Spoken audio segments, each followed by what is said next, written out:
안녕하세요. 세무법인 신하의 사적인 이야기 고경남 세무사입니다. 오늘은 보험금과 상속세에 대한 이야기를 다뤄보려고 하는데요. 여기서 말하는 보험금은 어떤 보험금이냐?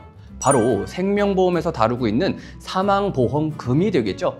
이 세금을 다루기 전에 먼저 이 사망보험금에 대해서 이야기를 해보면요. 이 사망보험금은 수익자의 고유재산이다 라는 말을 들어보셨을까요? 민법상 사망보험금의 수익자는 계약에 따라 보험금을 수령할 수 있는 권리를 가지고 있는 주체이기 때문에 수익자 고유의 재산으로 인정을 하고 있죠.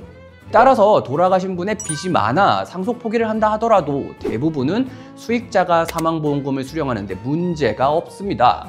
이 상속재산으로 보고 있지 않으니까요. 하지만 세금은 다르죠. 보험금에도 상속세는 따라옵니다. 그래서 지금부터 보험금에 왜 상속세가 붙는지, 그리고 어떻게 해야 상속세를 피할 수 있는지 하나하나 벗겨보도록 하겠습니다.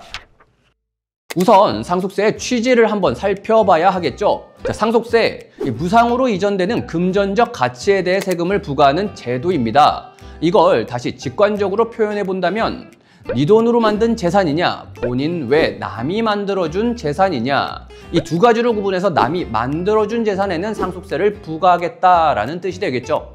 일단 사망보험에서 용어부터 살펴봐야 하는데요. 계약자, 피보험자, 수익자, 이 세 가지로 구분을 합니다. 이 계약자, 일반적으로 보험료를 지불하는 사람을 의미하고요. 피보험자, 사망보험에서는 사망하는 대상이라고 표현하면 가장 적합할 것 같네요.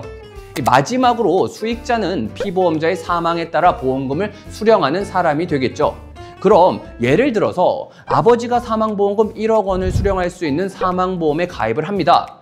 보험계약자는 아버지, 피보험자도 아버지, 아버지가 사망하고 난 후 사망보험금을 수령할 수 있는 수익자는 자녀로 하고 보험료 5천만 원을 납입했다고 가정해 보면요. 두 가지를 판단하셔야 합니다. 첫째, 보험료를 납부한 사람과 보험금을 수령한 사람이 다른 사람인지. 자, 보험료를 납부한 사람은 누구? 아버지가 되겠죠. 보험금을 수령한 사람은 누구? 자녀가 되겠죠. 즉, 자녀가 수령한 보험금은 자녀가 만든 재산일까요? 남이 만들어준 재산일까요?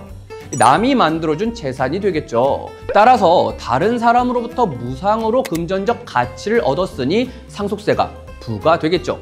그럼 두 번째, 상속재산은 얼마일까? 5천만 원? 1억 원?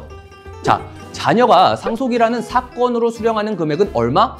1억 원이기 때문에 상속재산은 보험금 수령액 1억 원이 되고 이 금액에 대해서는 상속세가 과세됩니다. 자, 보험금에도 상속세는 부과된다라는 걸 알았으니 그럼 어떻게 해야 보험금에 상속세가 부과되지 않는지도 알아봐야 하겠죠. 앞에서 설명드렸던 첫 번째 판단을 바꾸면 됩니다. 이 보험금에 상속세가 부과되는 이유는 내가 아닌 다른 사람이 사망보험금을 만들어줬기 때문이겠죠. 따라서 내가 만든 재산으로 바꾸면 상속세가 부과되지 않습니다. 계약자를 자녀로 하고 실제 보험료 납입도 자녀가 스스로 한다면 아버지의 사망이라는 이유로 보험금을 수령할 때 받는 사망보험금은 상속세가 없습니다. 왜? 자녀가 스스로 만든 재산이 되니까. 사망보험금은 남겨진 가족의 생계를 위한 목적도 있지만 실제로 상속세 납부 금액을 만들기 위해서도 많이 활용되는데요. 상속세 납부 금액을 만드는 목적이라고 한다면 이 보험금에는 상속세가 부과되지 않게 하는 게 현명하겠죠. 다만 계약자만 자녀로 바꾼다고 해결되는 건 아니고 반드시 실제로 본인의 소득으로 보험료를 납부해야만 한다는 점 기억하시고 꼼꼼하게 준비하시길 바라겠습니다.